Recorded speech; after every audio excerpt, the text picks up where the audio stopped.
जो आज का टॉपिक है हिंदू संस्कार, यानी भारतीय समाज में कितने प्रकार के हिंदू संस्कार पाए जाते हैं। तो सबसे पहले हम देखेंगे कि संस्कार कहते किसको हैं। तो संस्कार शब्दों का प्रयोग अनेक अर्थों में किया जाता है। पश्चिम के विचारक एवं दार्शनिक इसे सेरेमनी या राइट्स जैसे शब्दों के द्वारा समझाने का प्रयत्न करते हैं, किंतु ये सब उचित प्रतीत नहीं होते।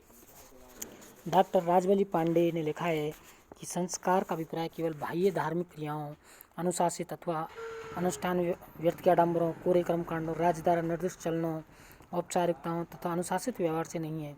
संस्कार शब्द का अधिक उपयुक्त पर्याय अंग्रेजी का सिक्रामेंट शब्द है, जिसका अर्थ है धार्मिक विधि विधान अथवा वह कृत्य जो आंतरिक तथा आत्मिक सौंदर्य का बाह्य तथा दृश्य प्रतीक माना जाता है। संस्कार शब्द संस्कृत के सम प्लस क्रे प्लस दध से बना, जिसका अर्थ है परिष्कार या शुद्धिकरण करना।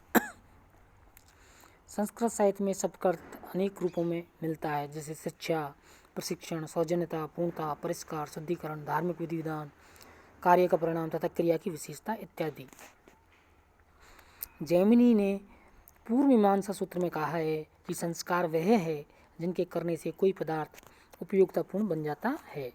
संस्कार की परिभाषा देते हुए राजबली पांडे कहते हैं कि संस्कार का अभिप्राय व्यक्ति के शारीरिक, मानसिक तथा बौद्धिक परिष्कार के लिए किए जाने वाले कृत्यों से है, जिससे व्यक्ति समाज का पूर्ण सदस्य बन सके। इस प्रकार संस्कार का अभिप्राय उस धार्मिक विधि विधान से है जो व्यक्ति के जैविक, मानसिक और सांस्कृतिक जीवन को शुद्ध कर उसे पूर्ण सामाजिक प्राणी बनाता है।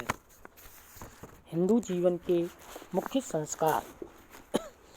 हिंदू जीवन से संबंधित संस्कारों की संख्या को लेकर धर्मशास्त्रों में एकमतता नहीं है। मनुस्मृति एवं गृहसूत्रों के आधार पर प्रमुख 16 संस्कार हैं, जो निम्न हैं। पहला, गर्भाधान संस्कार, स्त्री पुरुष के प्रियतम से स्त्री द्वारा गर्भ धारण करना। दूसरा है पुष्पन संस्कार, यह चौथे से 7वें माह के गर्भ के लिए किया जाता है। तीसरा है सीमंतोन्नयन संस्कार, स्त्री के चौथे मास में केस ऊपर उठाने से संबंधित, जिससे बुरी आत्मा दूर रहे। जातक्रम संस्कार, शिशु जन्म के तुरंत बाद। पांचवा है नामकरण संस्कार, बच्चे का नाम रखने के लिए। छठा है निष्क्रमण संस्कार, माता एवं शिशु को प्रथम बार प्रसूति गृह से बाहर निकालकर सूर्य दर्शन कराना। सातवां है अन्नप्राशन संस्कार, शिशु को प्रथम बार अन्न देना।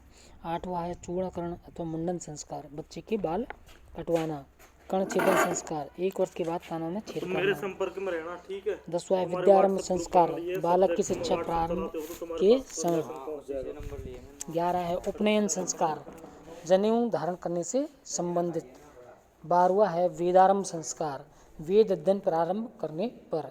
13वां है केशांत अथवा गोदान संस्कार, ब्रह्मचारी को आश्रम में रहकर बाल कटाने पर गुरु को गाय दान की जाती है। 14वां है समावर्तन संस्कार, ब्रह्मचर्य आश्रम से शिक्षा प्राप्त करके लौटने पर किया जाता है। 15वां है विवाह संस्कार, गृहस्थ जीवन में प्रवेश के लिए। और लास्ट में 16वां है अंत्येष्टि संस्कार, मृत्यु के पश्चात। Thank you.